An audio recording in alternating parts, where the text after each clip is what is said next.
네, 코로나19발 경제 충격을 덜기 위해서 이제 추진 중인 도널드 트럼프 미국 행정부의 2조 달러 규모의 경기 부양 패키지, 이른바 슈퍼 부양책이 합의에 이르렀습니다. 하지만 이제 상원 통과를 좀 앞두고 있는 상황인데 우리가 지금 이 내용들을 어떻게 봐야 할지 좀 자세한 얘기들을 들어보겠습니다. 이종근 시사평론가와 함께합니다. 안녕하세요. 네, 안녕하십니까.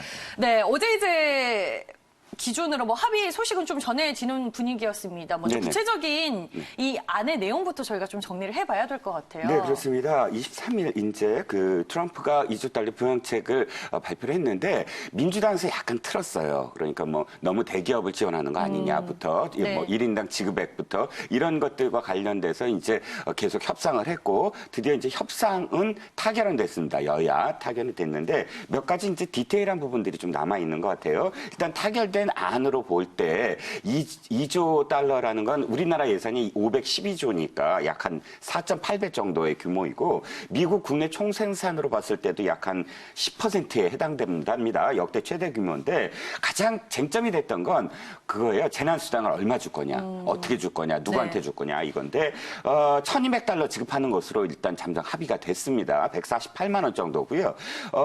그 보편적 복지는 아니에요. 예를 들어서 전원 다 주는 건 아니고요. 고액, 그러니까 지금 전체적으로 9만 9천 달러의 소득을 갖고 있는 사람들한테 주지 않는다. 또 7만 5천 달러 이상의 소득을 갖고 있는 사람들한테는 약간 더 낮춰서 지급한다. 이렇게 차등 지급하거나 고소득층한테는 안 주는 방향. 그리고 개인 1인당 지급이기 때문에 가구당 지급이 아니라서 1인당 지급이기 때문에 부부 합산 2,400달러까지 가능하고 아동들한테는 500달러 지급하고. 그러니까 네. 디테일하게 이제 좀 합의를 했습니다. 그리고 소상공인을 위해서 약 3,760억 달러 대출 프로그램, 또 재무부 안정기금 5천억 달러 설치 등 기타 부문과 관련해서도 합의를 본 내용입니다. 네, 그러면 이제 그 이전의 경기 부양책들과 비교를 했을 때 어느 정도의 규모라고 저희가 좀 파악을 해볼 수 있나요? 네, 제가 몇 네. 가지 수치를 비교할 수 있는 수치를 네. 좀 이렇게 찾아봤어요. 2008년도 금융위기 맨날 얘기 나오잖아요. 네. 그때랑 비교를 했을 때 그때는 8,040억 달러입니다. 그때 당시가 국내 총생산 대비 5.4%예요. 그러니까 아까 말씀드렸지만 지금은 10%, 5.4%니까 2배가량 지금 네. 늘어났고요. 오바마가 2010년도에 신재정 정책, 야심전 정책을 발표했는데 그때도 8,578억 달러에 불과했고요. 지금 그러니까 그 전쟁은 비용이 많이 들어가잖아요. 2차 대전 당시의 전쟁 비용이 3조 6천억 달러예요. 그러니까 지금 합의된 내용을 미국에서 뭐라고 그러냐면 우리도 준 전시, 그러니까 전시 상태랑 마찬가지다라고 얘기하잖아요. 그러니까 2차 대전 때 3조 6천억 달러가 들었는데 2조 달러, 전시가 아님에도 불구하고 2조 달러라면 네. 어마어마한 거죠. 단순 수치로 한번 말씀드리면 미국 땅 어마어마하잖아요. 그렇죠. 50개 주를 잇는 고속도로 건설비가 4,250억 달러랍니다. 그러니까 2조 달러라는 건 50개 주를 잇는 그런 그 고속도로를 4번 건설할 수 있는 비용이라고 할 수가 있겠습니다. 네, 알겠습니다. 저희가 이제 수치로 좀 비교를 해봤고 슈퍼 부양책도 슈퍼 부양책이지만 최근에 또 시장이 안정될 수 있었던 배경에는 미 연준의 무제한 양쪽 완화 조치도 한 몫을 했습니다. 이 통화 정책에 대한 효과는 좀 어떤가요? 네, 일단 무제한 양적 완화 조치는 107년 전에 연준이 설립이 됐거든요. 107년 연준 사상 처음으로 무제한, 그러니까 제한이 없는 그런 찍어내기이고요. 2008년 금융위기 때도 이 안은 그러니까 무제한 찍어내기는 하지 않았습니다. 네.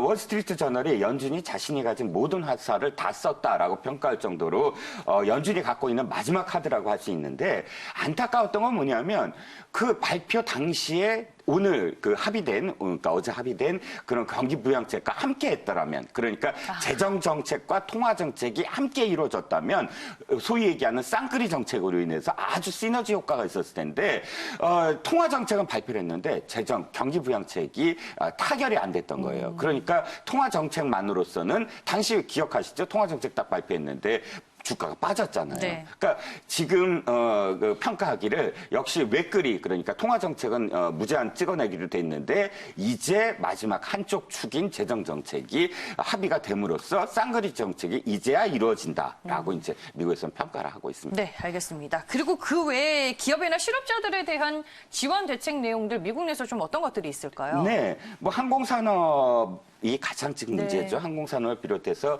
직접적으로 타격을 입은 그런 그 산업에 기업에 5천억 달러를 긴급 투입하겠다라고 발표를 했고요. 영세 자영업자를 위해서 3,500억 달러를 확보했고 이제 실업수당입니다. 주당 실업수당은 385달러였거든요. 지금까지. 근데 약 2배는 안 되지만 약 2배 못 미치지만 600달러로 인상을 했습니다. 네, 알겠습니다. 일단은 뭐 기업들을 살리기 위한 정부의 의지 그리고 일자리를 또 유지하기 위한 정부의 노력들이 확인이 되고 있는 대목입니다. 그리고 이제 트럼프 대통령이 전일 부활절 이전에 경제활동 재개에 대해서 직접적으로 언급을 했던데 이 실현 가능성을 저희가 어떻게 봐야 될까요? 이게 또 논란이 굉장히 커지고 네. 있어요. 4월 12일까지 그러니까 뉴욕주를 비롯해서 16개 주가 완전히 자가격리를 했잖아요.